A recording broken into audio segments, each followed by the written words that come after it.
Hello বন্ধুরা, শুভ রামনবমীর দিন আমরা চলে গেছিলাম হাওড়া আরেক রাম মন্দিরে, যেটা হচ্ছে হাওড়া ছোট রামের মন্দির, যেটা আছে চ্যাটার্জিহাট অঞ্চলের কলাবাগান লেন, হাওড়া, শিবপুরের দিকে। তো চলুন দেখে নেওয়া যাক। মন্দিরে তখনও ভিড় ছিল।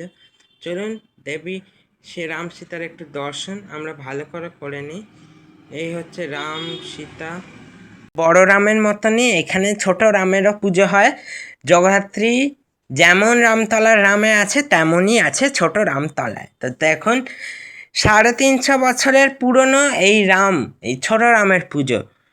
খালি বড় রামের থেকে পার্থক্য, ছোট রাম বিসর্জন হয় শিবপুর ঘাটে এবং বড়রাম যায় রামকৃষ্ণপুর ঘাটে, আর এইখানকার ঠাকুরগুলো একটু ছোট হাইটের হয়ে থাকে। তো চলুন দেখুন, রাম ঠাকুরের পার্থক্য কিন্তু এটাই যে ছোট হয়ে থাকে রামটা, তাই জন্যই ছোট রাম, আর গোটা এলাকাটার নাম ছোট রাম রাজাতলা। তো চলুন দেখে নিন রাম ঠাকুরটা।